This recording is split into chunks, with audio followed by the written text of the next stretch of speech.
Assalamualaikum warahmatullahi wabarakatuh. Salam sejahtera dan sehat selalu untuk kita semua. Dan untuk kalian dimanapun kalian berada, kembali bersama saya Bang El dalam Lintas Zaman Channel, mengungkap misteri sejarah berdasarkan kisah nyata para narasumber. Yuk, kita berkenalan kembali dengan Bang Yahya TS. Sebelumnya beliau pernah menceritakan di dalam videonya tentang misteri Rawa Bokor, kemudian berlanjut dengan misteri Kiai Tapa part 1, dan hari ini kita akan mengulik kembali tentang misteri Kiai Tapa part kedua. Dan selanjutnya, apa sih yang kemarin yang terjadi dengan Bang Yahya TS? Kenapa recordingnya sempat kita cut? Itu kita akan tanyakan kepada beliau. Come on, kita lanjutkan kisah yang menarik ini. Assalamualaikum Bang Yahya, apa kabar Bang Yahya? Waalaikumsalam warahmatullahi wabarakatuh. Bang Yahya, Ya. kemarin nih kita sempat recording, terus kemudian tiba-tiba terhenti ya kan. Kenapa sih Bang Yahya? Sebenarnya apa yang Bang Yahya alami pada saat kemarin itu? Karena kan kita tahu nggak lama Bang Yahya dari itu Bang Yahya sakit. Sakit kurang lebih berapa lama tuh? Seminggu ya? Nah, sekitar seminggu lah. Coba bisa diceritakan Bang Yahya, kenapa tuh asal muasalnya? Memang kalau kita berkenalan, kalau kita baru mengungkap satu misteri, satu tokoh, ya, tokoh pejuang penyebar Islam seperti wali-wali apa gitu, barangkali izin yang harus kita lakukan adalah izin yang memang harus tersampaikan oleh seorang tokoh itu.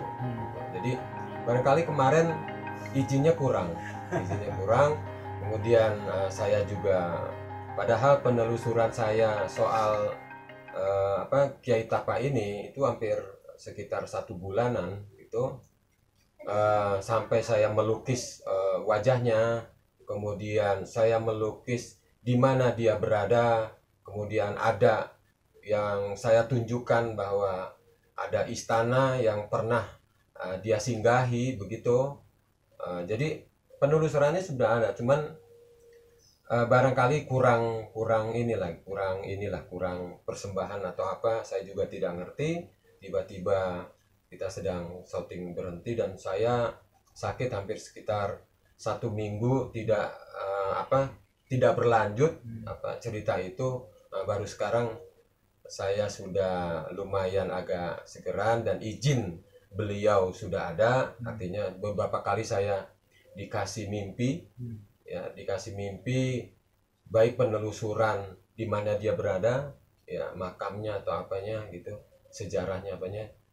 Barangkali ini yang saya akan melanjutkan kisah dari misteri Kiai Tapa ini yang lalu part 1. Sekarang saya akan lanjutkan untuk rekan-rekan yang senang dengan sejarah tokoh-tokoh yang masa lalu, ya. Selamat menikmati part 2 ini, ya. Mudah-mudahan ini sesuai dengan apa yang diharapkan oleh kita semua yang tidak lupa dengan sejarah. Ini Bang Yahya sudah melukis nih ukuran berapa kali berapa nih Bang Yahya? Ini lukisan ukuran 150 cm kali 120 cm, akrilik di atas kanvas. Di atas kanvas. Terus kalau jenis lukisannya apa tuh, kan ada yang surrealis atau apa? Ini agak ekspresionisme, ya agak modern sedikit lah. Kalau dibilang dekoratif modern lah, ya. Begitu ya, tidak terlalu realis, tapi ini agak dekoratif, impresionisme. Bisa nggak Bang Yahya jelaskan apa sih ini maksud dari gambar ini semua nih? Ini yang saya dapat, menggambarkan karena saya cari di berbagai media wajah atau profil Kiai Tapa itu ada satu saya temukan itu agak realis, cuma setengah badan. Ya biasalah kalau pelukis-pelukis yang paranormal, supranatural, melukis wali-wali atau apa kan setengah badan atau apa. Adapun kakinya nggak terlalu ini ya, sekitar seginilah. Kebanyakan kan realis dan bentuk profil tubuhnya saja tokoh, tidak berornamen di mana dia pernah bersinggah gitu. Nah, saya menggambarkan ini yang saya temukan, dan banyak orang tua dulu nih Bang, banyak orang tua melihat kalau Kiai Tapa itu punya istana. Barangkali perkenalannya dia dengan Pangeran Sake ya, dia buat istana ya di suatu daerah, satu lingkungan ya, yang saya tahu lingkungan itu di mana gitu. Nah, ini ada istananya ya, bentuknya kayak begini. Ini istananya Kiai Tapa ketika itu. Kalau ini apa nih Bang, yang maksudnya Bang? Mana? Itu ada 3 apa nih, 3 item ini? Itu dalam penelusuran saya secara goib dari mimpi, saya diajak keliling oleh beliau ya, di mana beliau barangkali pernah bersinggah di situ. Nah, saya ketemukan ini ada batu yang ada tiangnya, batu juga seperti Bukit Lancip itu, ada batu besar 3. Kemudian di sampingnya ada pintu gerbang. Ada pintu gerbang seperti pintu gerbang istana lah. Kalau di zaman dulu kan raja-raja ada pintu gerbangnya seperti kayak begitu. Ini jatuhnya pintu samping atau? Pintu Utama ada di samping batu ini. Ada di samping sekitar batu ini. Oh. Ya, gitu. Ini coraknya apa ya Bang ya, yang beliau kenakan ini Bang? Huh? Ini apa nih? Ini topi atau apa Bang? Mana? Ini kain atau apa? Oh, kain. Ya, kain. Nah, saya gini, kebanyakan kan para pelukis karena dia ada di Indonesia, ada di Jawa, banyak kan udang-udang. Sorban gitu kan, udang-udang sorban. Tapi saya ingin ingin mencirikan beliau karena beliau dari Tiongkok ya, dari Tiongkok. Saya ingin mencirikan beliau dari di mana dia lahir. Begitu. Jadi modifikasi atau kolaborasi antara desain Indonesia sama desain Tiongkok begitu. Kemarin kan kita bicara tentang beliau, nama asli siapa Bang? Tung Siang Toh. Tung Siang Toh. Ini memang dari Tiongkok ya? Tiongkok. Memang beliau sengaja datang ke Indonesia ya, dia dibawa oleh angin, tak pakai perahu atau apa, oleh angin, menjejakkan kaki pertamanya tuh di Banten. Oh, pertama kali dia nginjak di Banten. Terus ya. Kemudian dia masuk di dalam lingkungan kesultanan. Pertama kali dia masuk ke Sultanan Jainul Arifin ya, Sultan Jainul Arifin. Kemudian dia bergaul di situ, belajar agama di situ. Saya kira beliau ketika baru masuk ke Banten itu belum beragama Islam. Ya, gitu. Kemudian dia bertemu dengan syekh yang ada di Banten. Dia belajar Islam, belajar silat atau mana. Kemudian ditarik ke Sultanan Jainul Arifin itu. Begitu. Kemudian beliau diangkat saudara, ya, bahkan diangkat anak oleh Sultan Jainul Arifin. Ya, dianggap anak oleh Sultan Jainul Arifin pada saat itu. Nah, disitulah ada pergolakan. Ya, Jainul Arifin ingin di kudeta atau apa dengan bantuan POC Belanda. Beliau ini Kiai Tapa berperan di situ. Cuman lagi-lagi kalau bangsa kita kan biasa begitu, senjata nggak punya atau apa, kalau POC kan lengkap. Dia agak tersingkir gitu. Nah, agak tersingkir, saya nggak tahu dia izin atau apa, tiba-tiba beliau ada di Batavia. Gitu.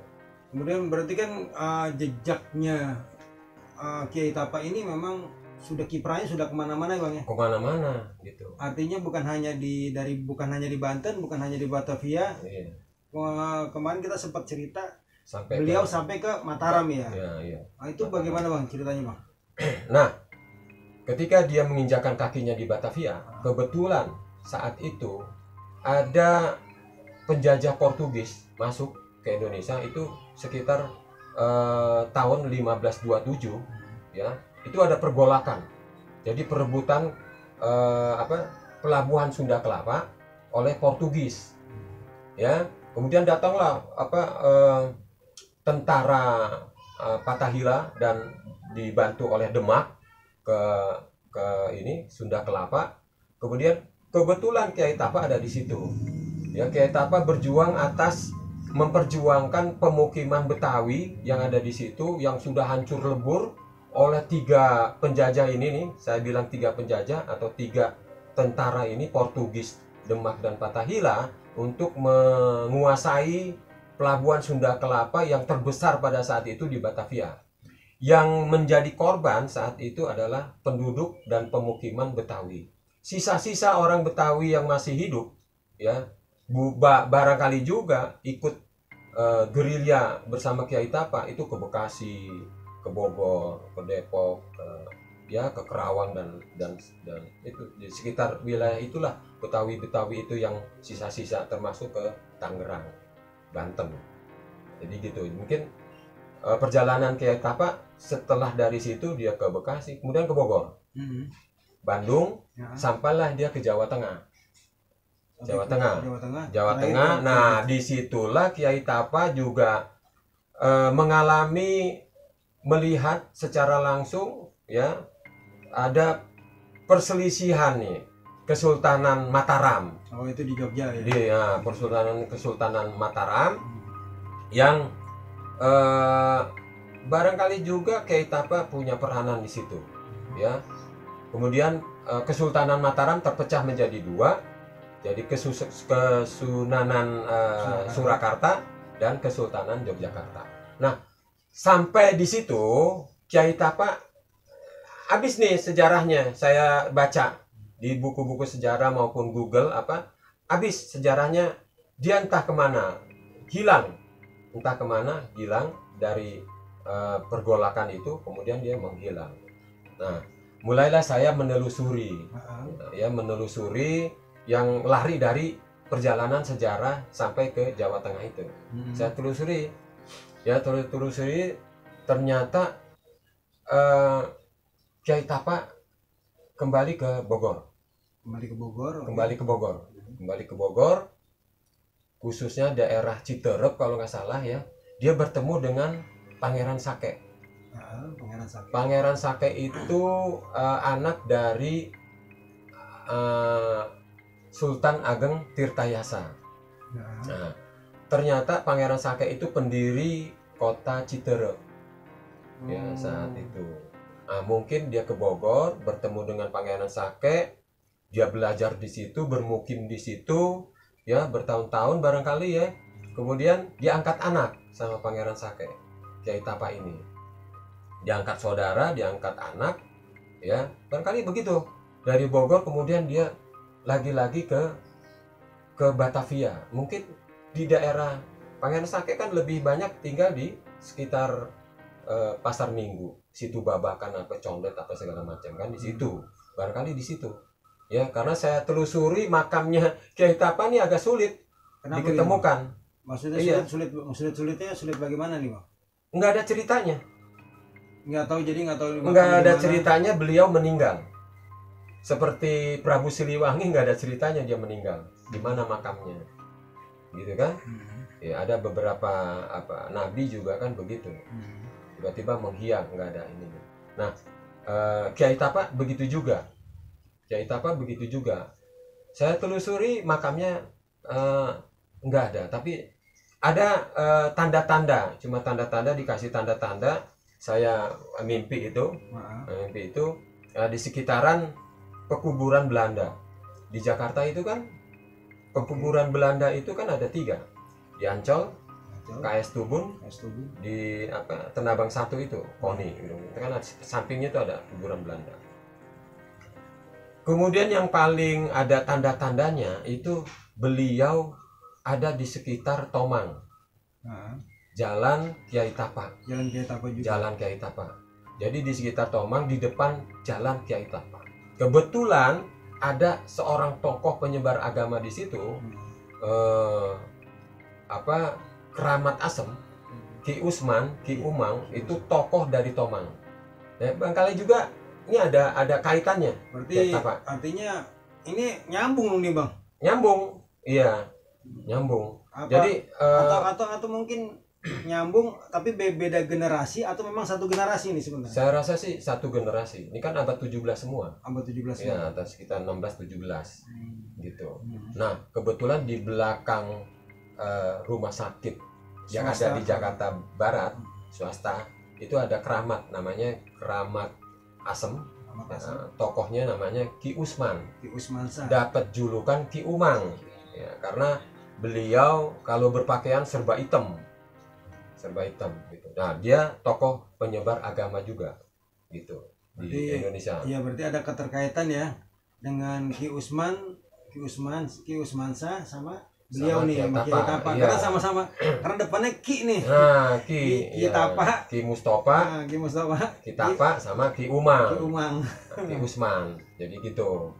Nah, dia ada di sekitar situ juga Tomang. Sekarang berdirilah rumah sakit itu ya. Dia ada di situ. Dulu ada pohon beringin besar. Barangkali orang tokoh-tokoh dulu kan seperti Bung Karno kan ingin dimakamkan kan di bawah pohon yang sangat besar. Pohon rindang ya kan, yang di sekelilingnya ada kali. Di situ kebetulan di Kiai Tapa juga ada kali. Kali Ciliwung namanya kan. Begitu. Barangkali ya begitulah tokoh maunya. Berarti Abang nih dapat sedikit bocoran dari mimpi Bang ya? Ya. Makam beliau dengan tanda 3 batu besar. Ya. Terus ada pekuburan Belanda. Ya. Pekuburan Belanda ya kan.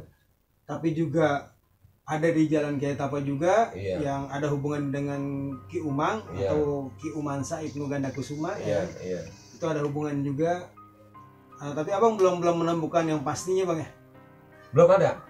Saya lihat di Condet ada juga ini yang tumpukan katanya itu ini.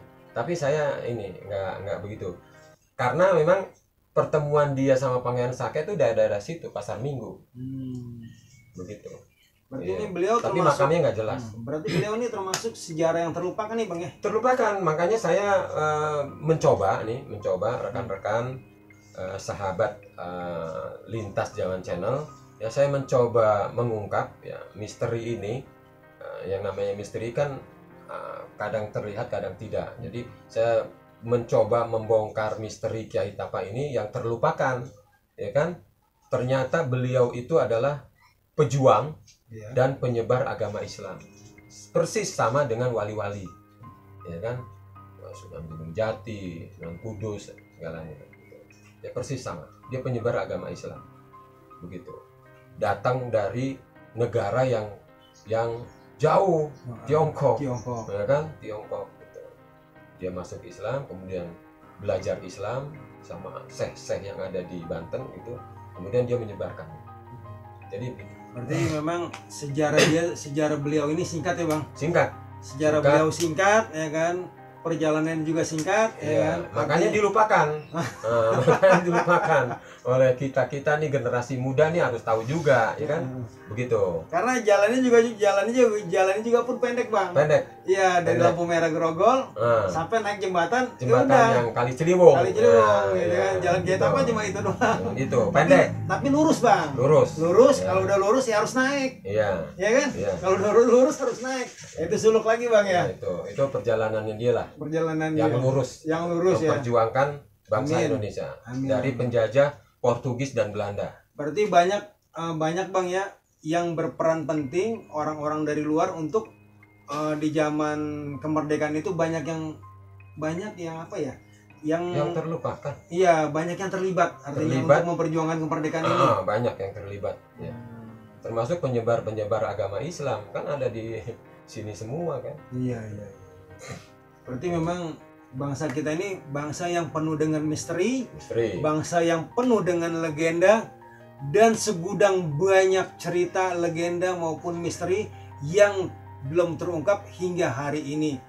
Ya, ayo generasi muda, Jangan sekali-sekali melupakan sejarah. Ingat masa lalu. Sebelum menjadi negara, awalnya kita menjadi sebuah Nusantara yang terdiri dari berbagai macam kerajaan-kerajaan, terdiri berbagai macam ratus suku, terdiri dari berbagai macam ratus bahasa. Ya. Yuk kita bangga menjadi bangsa Indonesia, bangsa yang penuh dengan sejarah.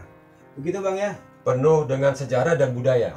Penuh sejarah dan budaya. Ya. Dan kita nih terima kasih banget dari Bang Yaya sebagai generasi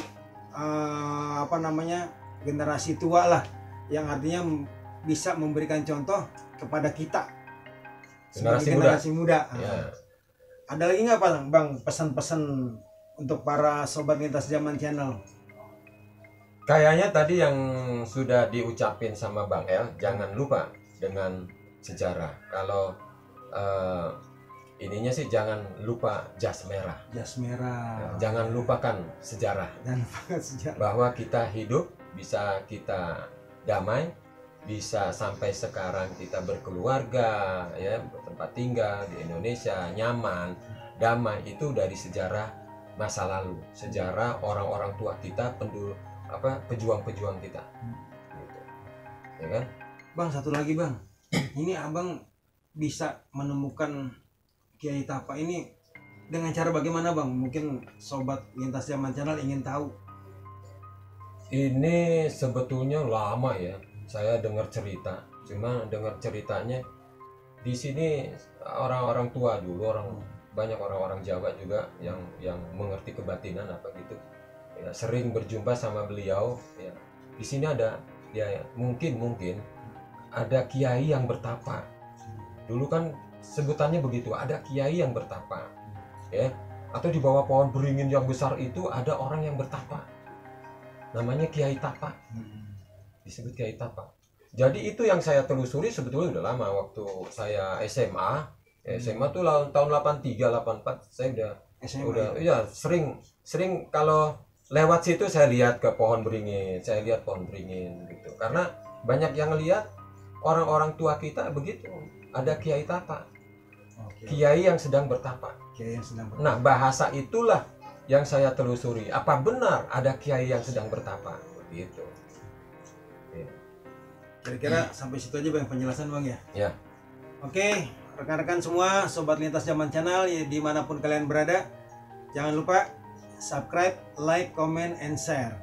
Dukung terus channel kami sehingga channel kami menjadi berkembang, dan jangan lupa follow Instagram. Apa Bang Instagramnya? Yahya TS6 ya? Ya, Yahya TS6. Yahya TS6, atau juga bisa follow Facebooknya. Silakan kalian komen di bawah ini. Kalian yang terbaik. Tanpa kalian kami bukan apa-apa. Sebelum dan sesudahnya kami ucapkan terima kasih. Wassalamualaikum warahmatullahi wabarakatuh. Salam.